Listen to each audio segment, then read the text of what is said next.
So, thank you so much for joining us. We have a very, very special guest on our podcast today. It's good to be back and a very, very happy new year to everyone. Let us introduce ourselves. My name is Brandon. Unfortunately, James is not able to join us today. So, yeah, we'll just go ahead and sort of introduce everyone else that's around. Um, we have a very, very special person today, a Belgian dancer who loves to dance in competitions with her dog, Jessie. You could say that this young lady is quite accomplished in her respected field in dancing with dogs. She was placed third in the European Championships in Prague in 2015. In 2016, she was the European champion. And in 2017, she was the world champion for dancing with dogs. Let us welcome Elke Boxoen. Thank you so Yes, much. What a thank you so much pronounce. for being here. So it did take a while for us to get you on the podcast, Yeah. but we are very delighted to have you here. And if you don't mind to share about yourself, just a little introduction of how you started, where you're from, and how you got into this sport. Oh, that's shortly. Oh, I have to be. It's a very long story in my life. Um, I got the luxury when I was young to grow up on a farm. Here in Belgium, there are not a lot of farms. So I worked with horses when I was young. Oh wow. Yeah, we got a lot of animals, but horses were really my passion. Still, but yeah, in that time also we got dogs, lots of dogs. That was normal, but I never worked with the dogs. I just worked with Okay. the horses and the humans, the children's. Later on, when I grew up, then I worked again with the horses. I ride horses. Yeah, it was beautiful to do, but unfortunately, you're not getting rich with that. So I have to search another job, and then I missed something in my life to work with animals. So I got my dogs in that moment. They were rescue dogs. So I say, let's go do agility. Come on, doggies. Let's do jumping for dogs. But yeah, the dogs were not used to it. They did it for me, but not intrinsic for them. And then I find my first adoption border collie, my Gizmo. He passed away last year. Oh wow. Yeah, he's got a beautiful age of 16. He's got a Good life. beautiful Most time. important, great Yes. life. Yeah. Yes. And that was my first dog that really get the doggy virus, the sport virus. And then I bought my first puppy because I never had puppies in my life. It was also adoption I got. So that was the first one. That was my Jessie, my first dog with pedigree. And I got a lot of experience with the horses, competition also with my previous dog, the Gizmo, also my Puma, my black and white dog. I danced the bodyguard routine in Prague. With him, I was the third on the Europe Open Championship. Yeah, and then with Jessie, everything just flew in my life. I did obedience, I do nose work, detection work, Oh, dog wow. dance Okay. also. Yeah, I do a lot of sports. Hoopers, I don't know if you know that in Malaysia. No. It's a little bit the same like agility, but there are no jumps. Okay. And the handler has to stand still in a specific place and has to guide the dog to the it's not jumps, to the hoopers. There are. Okay. And then I really want to share my knowledge with other people. So I got a lot of people to say, "Oh, Elke, I like your dancing, the way you work with your dogs." And then I built up my own academy. So now I have 8 years, Dogs Devotion Academy. My whole crew, it's my full-time job now. I teach Oh, a wow. person with dogs. Yeah, I really That's a made dream my for a dream. lot of us here. Yeah. The heart Yeah. of work. I Yeah. work 6 or 7 days of the whole week. But I love my job. I love my dogs. I love my life. So I think 100%. that was a little bit the short version of my No, my it's perfect. We world. got a long way to go if you don't mind. Yeah, yeah. Because, okay, so just a little introduction about ourselves here in terms of dog sport world, right? So Malaysia is a country that has yet to grow with the dog society in the dog world due to religion and all that kind of stuff. But apart from that, we have started building the sport and through IGP. Yeah. So I myself, I compete in IGP, but a lot of our friends have also started starting competitions in agility, dancing with dogs. Oh, So, but it's a very, very, very small community, but we're growing. So that was one of the biggest reasons why we started off with this podcast to sort of enlighten the society and communities around us.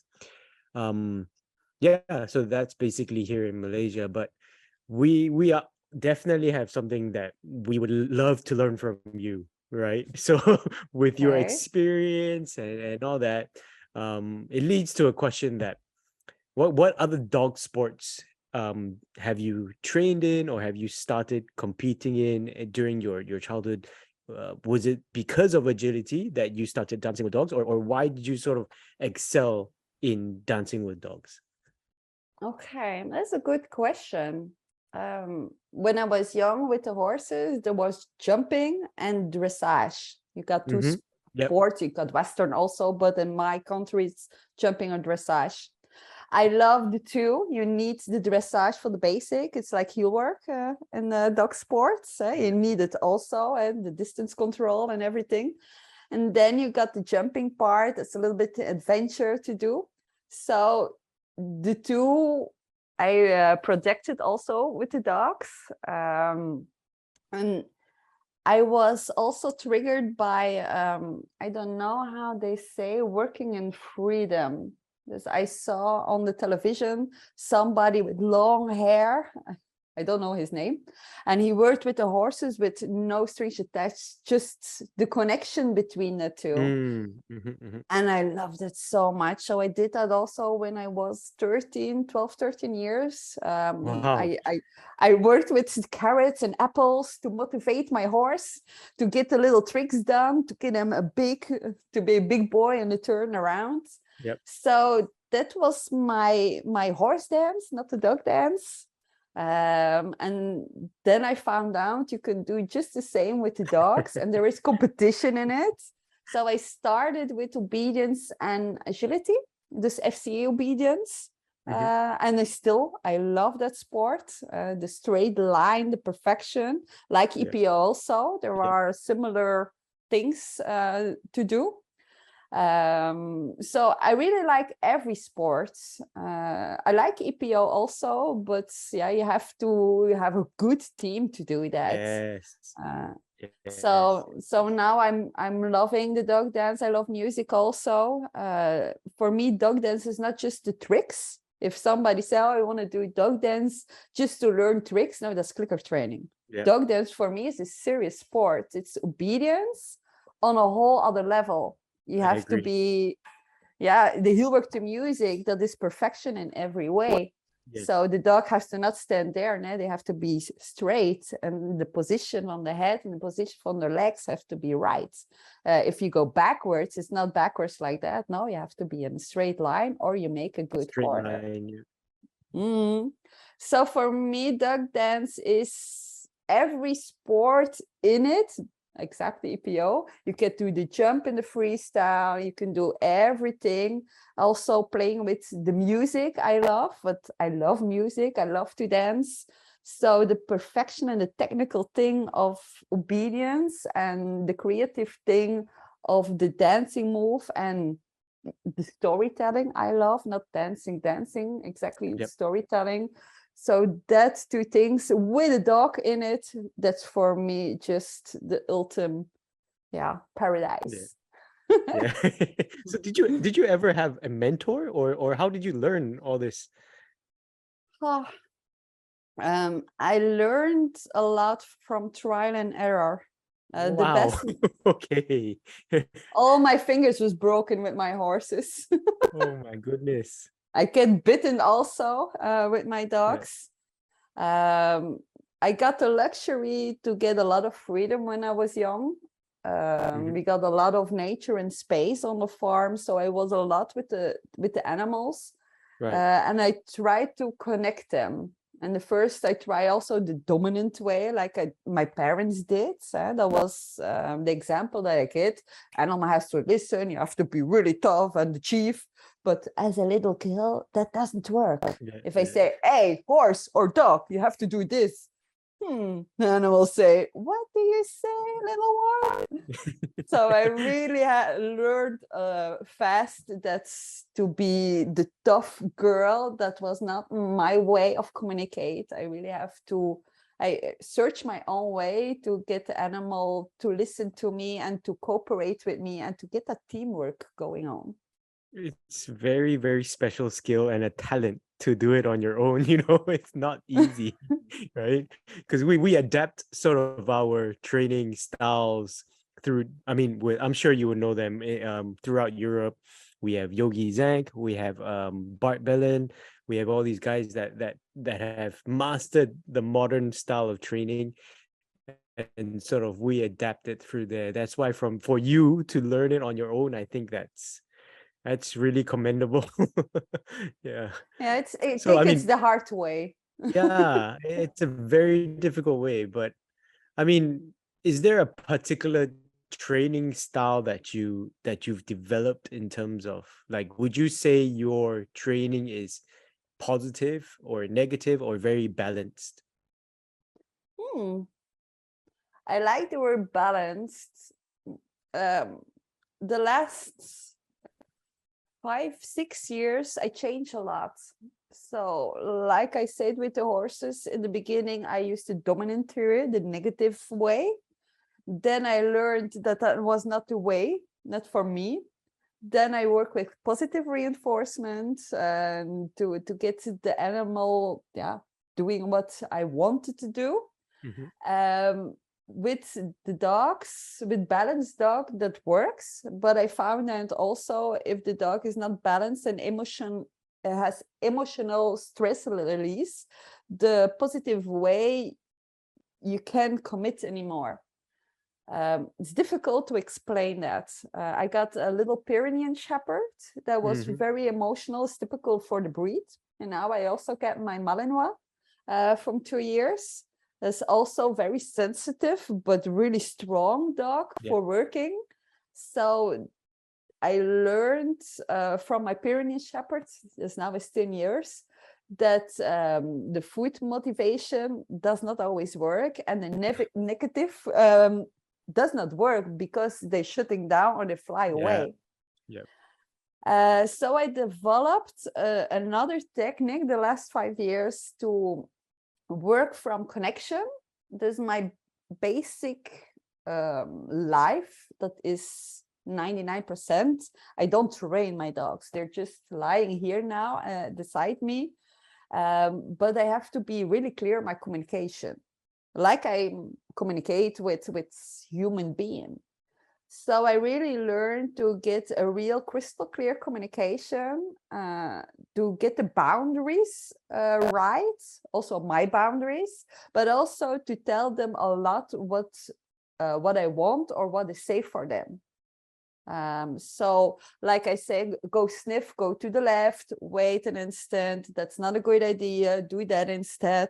So I really work now with red and green communication, no training, no food, no toys, no nothing, just connection, safety. That's not difficult. In the Mm. puberty, you have to be really, really strong and not getting also emotional. Yeah. And I see now also for the switching to the training, all the Malinois also that I train are the dogs that really are sensitive and really high in training. They really want to work. They can switch off. And I call it the on-off technique. Yep. Yep. So if I say it's all done, the training is done, I just want you or to lie down or wait a bit. Or if I say go sniff, we go for a walk, just switch on off. without I have to continue in the reactivity of the training. When training is reactivity, we want, if I say sit or I say go get that, I want to instant behavior, not 5 seconds later. So I really had learned with sensitive dogs to really communicate and get that peace of mind in the head. And I found out now that I don't have to work with negative way of training, that I really can be really clear in my communication and just work with my toy and my food and my social reward, me. So that's a little bit my basic line now. That's actually very interesting that you put it that way, because I think especially for Malinois, right? So they don't have an off switch, right? They're always active, and then they just always want to get around and do something, right? So what you mentioned here, I think it's a very interesting point, because if you have a very strong bond, right, you can create a relationship that attaches you with them emotionally and intellectually, that allows them to please you in some sort, right? Which I think your form of training would allow that to happen. So that sort of leads to my next question, in the sense of, how do you select your puppy, and what particular breed do you like to work with? Oh, that's another. Yeah. How I don't know if it's the breed that's very important. I got the same conversation today. I got now 4 border collies with different personality. So 3 of my border collies are really good at sheeps and really strong eye and the really powerful border collie. And I got one really soft one, really sweet one, that I really have to be very careful how I communicate with him. But it's with my Malinois now, I have to really think about that question. My Malinois now is a really strong, tough boy. He got a really high drive in everything. So I really have to think a lot. It's not fun. I click the leash and do a thing. No, I really have to think about it. Otherwise, if you see a rabbit or something, yes, you little. No, keep calm. So I got another Malinois also in my group now that's so sweet, so sensitive. So I really don't think directly in lines or in, that breed or that breed or that breed. Also in every breed, you got the personality. So what I like in the personality is the social, the contacts. Not the first one, not the strongest one, and not a little bit the middle. If they say sometimes they put the puppies in A, B, C, D, E category, I like the B one. He can be a leader and can be a follower. And that's for me, with my character, for me, the idealist way to work. But I can connect with every character, also with human. But the B type is for me the perfect one. And I love also flat coats. My next puppy would be also a working golden retriever or flat coat. Oh, wow. So do you breed? Do you breed yourself or no? No. I focused on the training and get my skills better and better, and focus also the communication with the human when I work a lot now with humans, and that's then with the doggies. You have to work with three characters. Yes. So for me, the hardest one is the communication, to understand, what type of human you are, what do you want, how can I communicate with you, and how can we get in a dialogue. For me, the dog is easy. The person, I really have to learn a lot about the human psychology to communicate.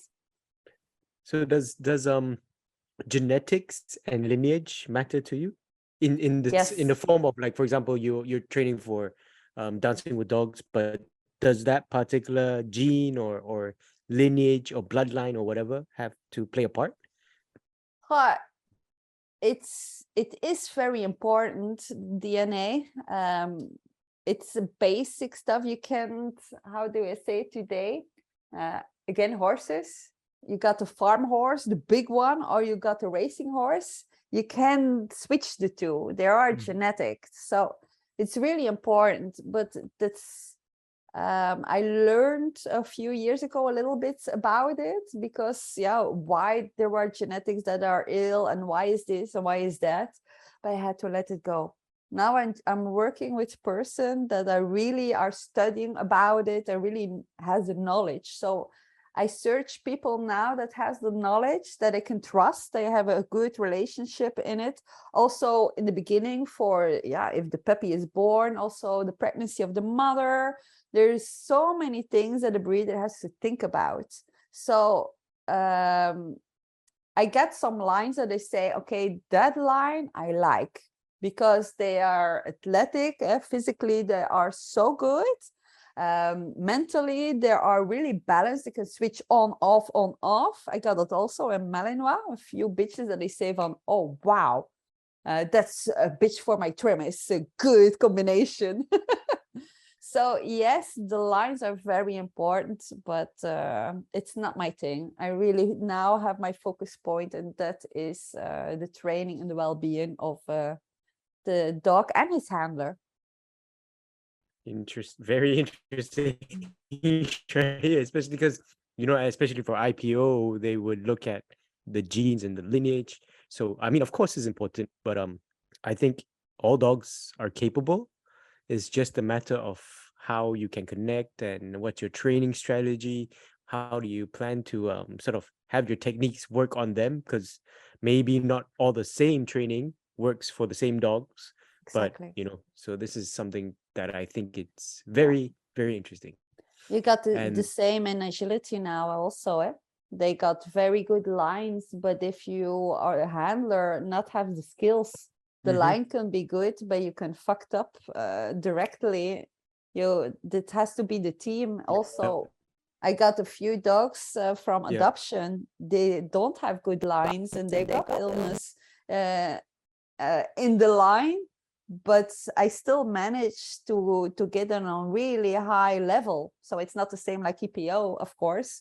There are other genetic parts, but I think also if you are a good reader, a dog reader, the language also, and you can adapt on the character, a good trainer can do a lot.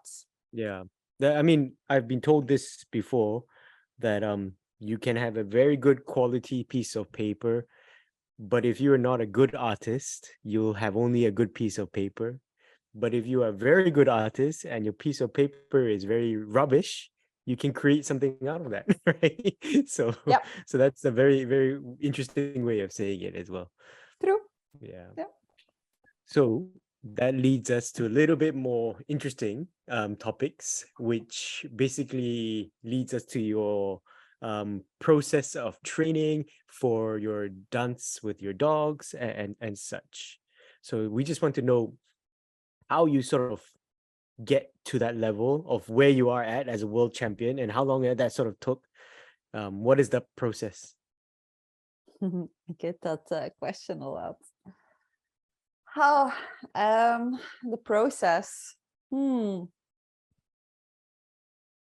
a good question. My basic thing is really not the sport, but the connection in the beginning. Also with my youngest boy now he's really good and ready for the sport. I really feel him. He understands me, I understand him. I really wait in the beginning a long time to give him training. I'm not training a puppy. I get here in Belgium also, it's very crowdy. We don't have a lot of space to get the dogs off leash. You get a lot of people. So I work a lot on the first thing, on just communication, the socialization, and the training. We got time. Dogs, my oldest border collie still learns. He was world champion, he's senior now, and he still learns new things that make him happy. So the most important thing for me is to get the dog happy. Yep. And me also with my dog, to get a good relationship, good bond, a good life. I learned them swimming, everything that is important to build up later on for a good and duration Fitness. also. Yep. Yes. And then obedience. I love obedience. For me, that's a basic. You got the distance control, you got the dumbbell, you got every technical thing.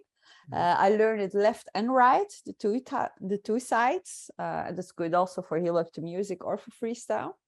I did also 2 times world champion obedience FC with my Jessie.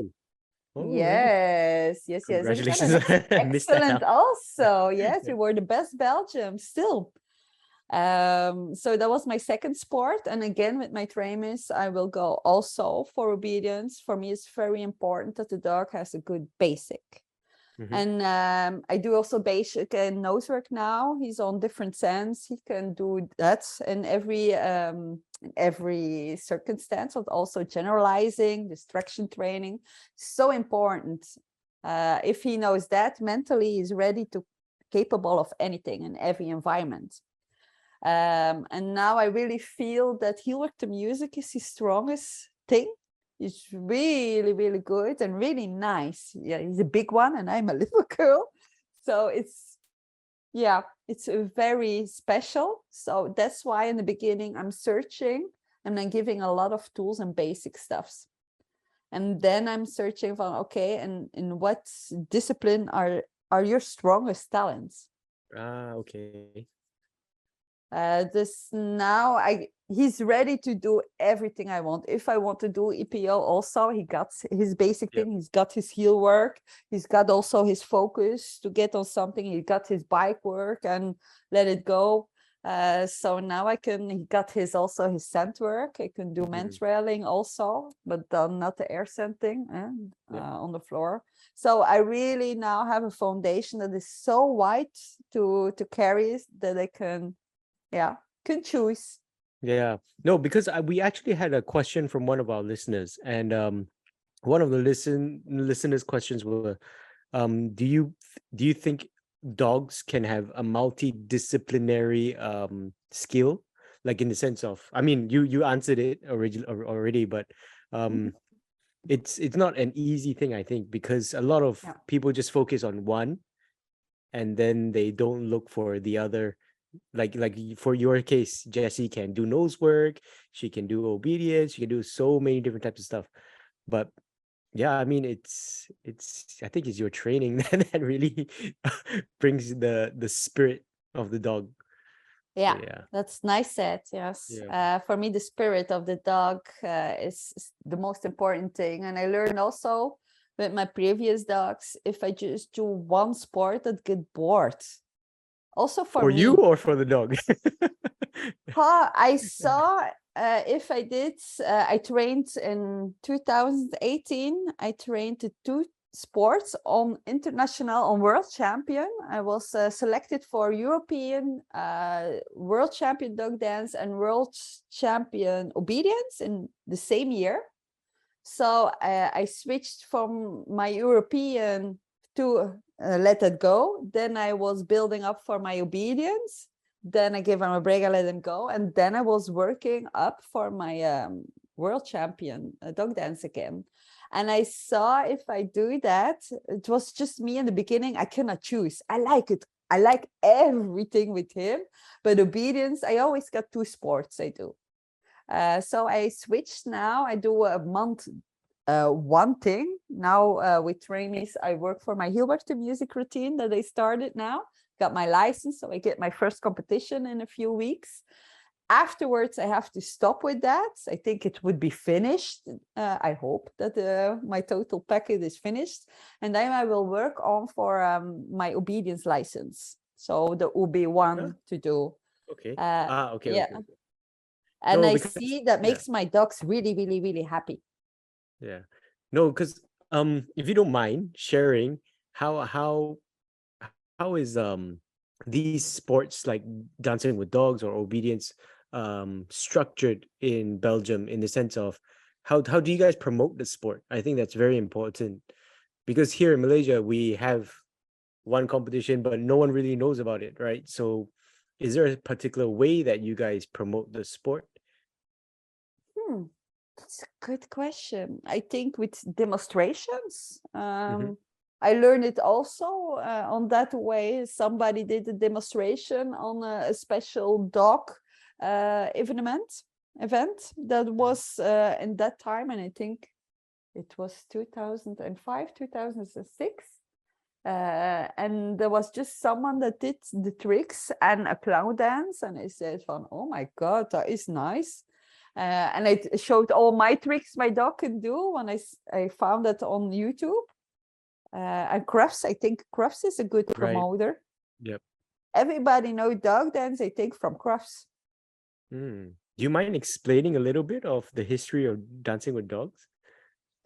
How the thing I know, but it was long before Yeah. my time. That Yep.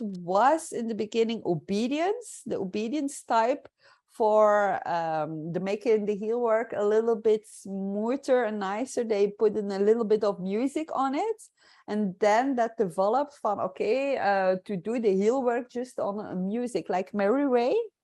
She's known also. Did that. I think she was a pioneer also, and my knowledge from what that I know, if it's right, I don't know, it come from America was the first that put obedience, so the heel work, on music, and did little twist and a spin on it, and a leaf between the legs, and then again in the heel work position, and then maybe a little distance control on the music, and that's how it developed in the years. Oh, yeah, I think we have a long way to go over here. Yeah. Maybe EPO with a little bit music on the background. They scare a lot of macho guys here. Yeah, you never Yeah. know.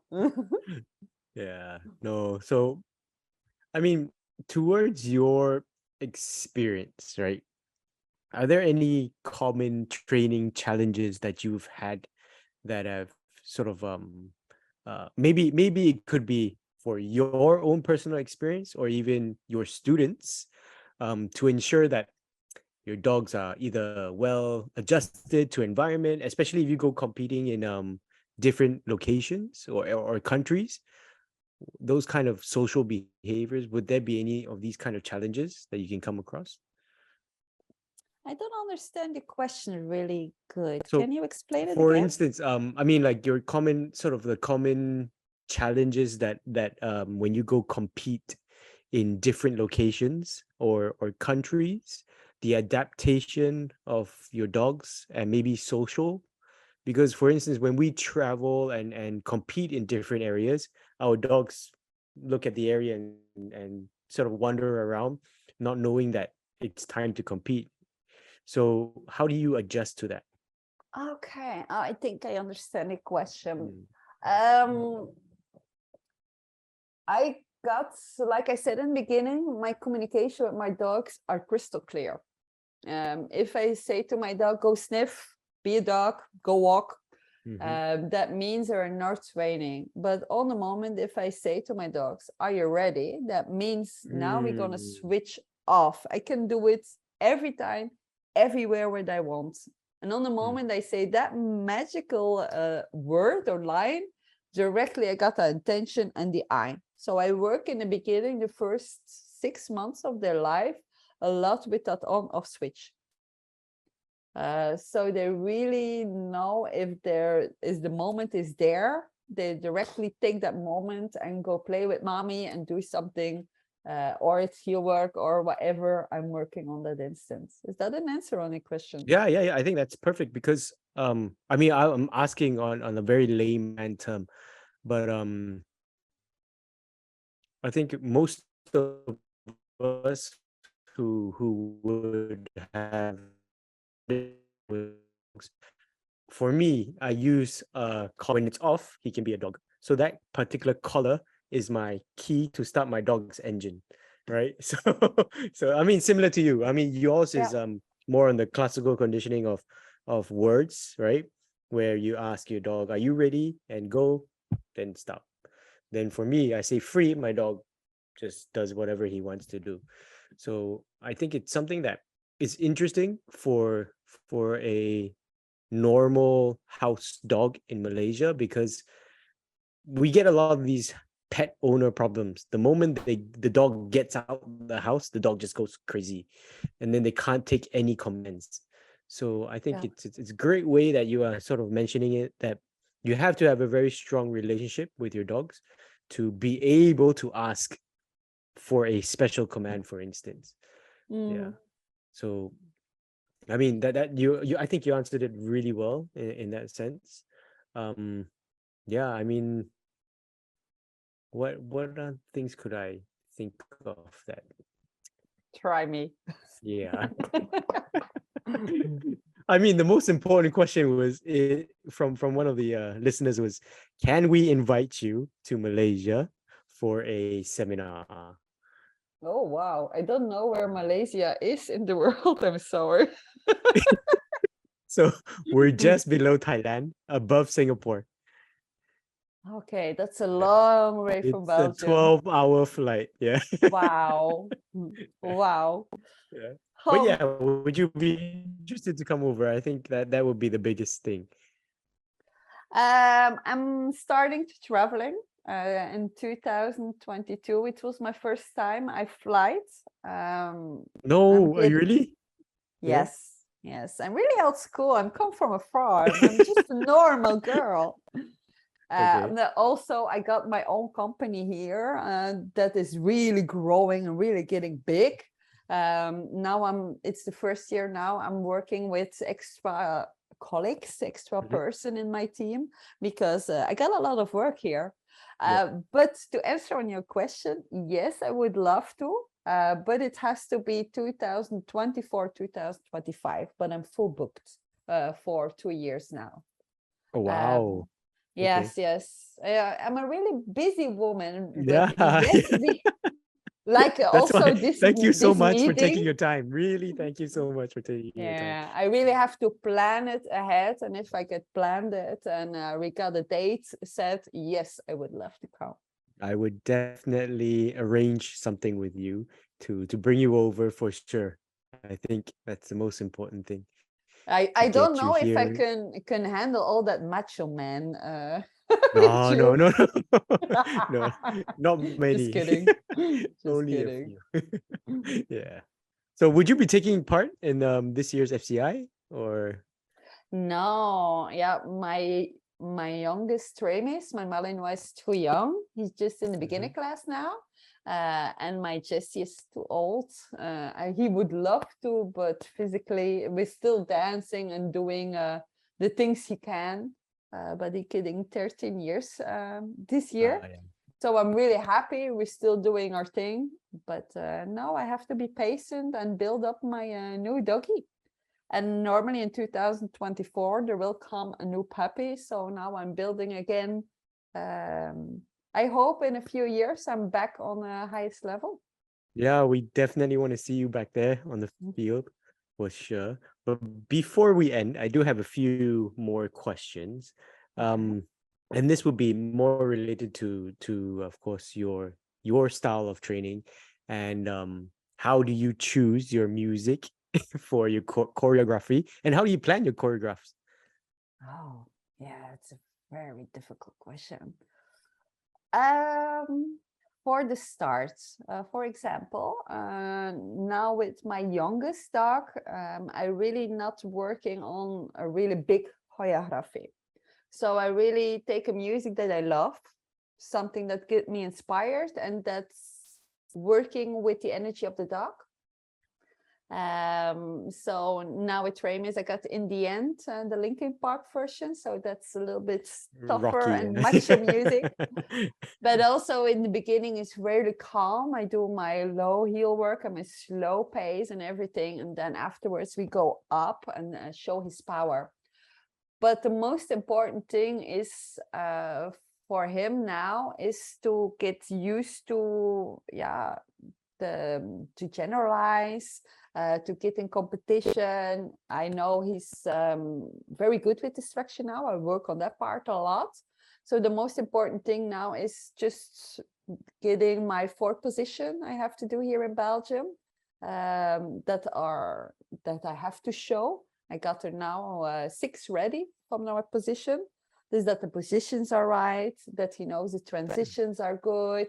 So in the beginning, I don't have a very big expectation, just doing the music that I love, get him really ready in that competition mind. Can he get really in that focus with the distraction? That's the most important thing, and get my points to the next class. But on the moment I get to the advanced, the highest class, then it gets serious business. Then I know my dog is ready to compete. I know his rituals that he needs to get him balanced. I know my rituals. It's also important when we are a team, of course. And then I really searching the story. Then I have to, if I want to win, and I love to win if I compete, I think everybody, then I have to work not just the technical thing, but also the artistic total picture. I mean, yeah. So one of those questions was, how do you decide your choreographs? Like, what do you do with that? How do you plan that? It's flow. It's like the ET routine, which you see. That was inspired by my little Pyrenean Shepherd. I saw her in the basket. If he's going up with ET in his basket with the red carpet on his head, my Pyrenean Shepherd has also a really straight face. So I really get inspired by something first. I really have to, for me, that works, that I got a story, or I got a dance that I want to show. And then I'm searching, okay, what music fits the total energy? How can I tell? Want music, if you listen to music, the music tell the story. If you watch a movie without seeing the movie, just listen to it, then you know where somebody is getting killed or somebody gets his moment of alive again. So, and then I'm searching, okay, what exercise the dog knows good that fits some points. And then I'm searching for, okay, here with that type of music and that storyline, I have maybe get a jump on. So I have to teach that no behavior. So I try to search 90%, 80% from the things the dog knows and the change the dog knows really well. And then the detail from the story or the dance, I learn the new tricks to my dog. So how do you communicate? Like in the competition, do you use commands or hand signals or? A lot in the dance, I work with visual cues. Not a Visual lot. cues. Okay. Yeah. My dog knows, and everything, also obedience. They know if I just stand ecstatic and I don't say anything, he knows he has to go to the front or to the side. Once we can speak also in obedience. So it is also a visual cue, and he knows the pattern. In the beginning, I'm saying a lot, but also I learned trick after trick after trick after trick. You get tired. And also if the dog on a distance, you have to yell at your dog, or the music is too loud, the dog doesn't hear you. So on the moment, I'm teaching the cue. First, I'm teaching behavior, then I teach the cue on the behavior. And then I think from, okay, I really want now, if I put on my arm on this side, then the dog will turn this side. So then I can change also my visual cues because I got a verbal cue. But in the dance, I learned 99 of the things just by talking with my language, my body language, not the verbal cues. Wow. I can't imagine how hard it is to train. Yeah, it's a lot of work without a dog. You have to really, Yeah. really get a lot of discipline to teach yourself the perfect. Yeah, it's the practical thing is it's the language of the dog, the visual thing. The dog is really, really good at visual signals. So I learned with my previous dog, with my adoption dog, Gizmo, because he was very barky. And I learned to keep my mouth shut and it's just say the words he needs, and otherwise just telling with my body what I want. And that worked really, really hard, really good for him if I'm not talking too much. And that's why I'm getting that method. And also with my Malinois, I see he's so strong now on distance, on 20 meters, on 50 meters. He's really, really strong in his behavior because he just has to read me. And everybody say, oh, with the Malinois, distance work is very, very difficult. So, okay, for my Malinois now, it's very easy to do. Do you, or can you tell us or share a story about what a particular memorable performance that you've had throughout your competition career? How do you mean? Like, what was the most? Do you have a particular memorable performance that you've had that was, wow, this, I didn't think this could happen, or wow, this really surprised me, that kind of stuff? I think I got a lot. Because you guys compete very often, right? Like, you guys compete in Europe. Like, we only compete maybe once a year. So Okay. yeah. Okay. Yeah. No, we can now after Corona, before Corona, also because I do different kind of sports. I could do every weekend if I want to, but I don't. Yeah. I don't have the time also. But the most beautiful moments are the champion, the crafts I did just before Corona shut down of the world. That was the most beautiful thing, emotion. The crowd is just, if you are on that green carpet and the crowd is going nuts and all the thousands of people, and you're in the spotlight moment and you're doing your thing, The and feeling. yeah. The dopamine. Yes, it's I would directly go back to that moment, not before. It's a lot of stress and it's so big over there to get your dog and your stuff on the right place. But that moment in the ring, that is so beautiful. The World Championships also, on the moment you can get the attention of the person and everybody is quiet. And everybody's just watching that energy. And Jessie also, my dogs really, really love the attention, really love the applause. I work a lot on that. So if you do you actually train for that too? So for example, you do. Yes. A lot. The distraction training is the most important thing, not the tricks. That the dog is really gets that good feeling, also that dopamine, that they really get a good feeling if we go in that training bubble. They always explain it that way. On the moment we're going in training, we're together in that bubble and nothing can hurt us. We are there together. We are safe. We can conquer the world together. We can do it. And that moment also, if the dog Trim is also now, he knows that. He got 5 competitions we did together, but he knows, oh, there is crowd. Oh, they were applauding. Oh, mommy, what we gonna do? And then the moment, if I see in the soft eyes, but the eyes that say, "On, we're gonna train. I know we're gonna train. What you gonna do?" Oh, I love that feeling. So, just 2 more questions. I would have to not take over your time, but I think a lot of people would want to know, how many tricks does Jessie know? Oh my God. I counted one time and I think I was over the 500 words, different words. He got so many tricks, and I think over the 500 we are. That's really It's one very of a impressive. kind. It's a one of a kind dog. Very impressive. It's a very nice dog. Very nice dog. Okay, so our last question: how do you see the sport of dancing with dogs evolving in future? Hmm. Hmm.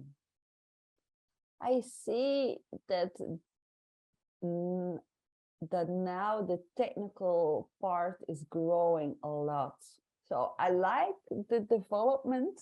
In the beginning, it was just doing some tricks and tricks and tricks, and there was no structure or there was no line. I love like in obedience that everything is really clear. If the dog doing behavior, it's clear what you want and it's clear what the dog is doing. And now I see it a lot of distance work, technical, very, very high level. So I think it's growing on a good way that I don't see a lot of dangerous tricks anymore, that the dog is good hurt or the progress of learning, that they really are technical, high standards, and really thinking about, okay, that type of dog can do that, and that type of dog can jumping or not.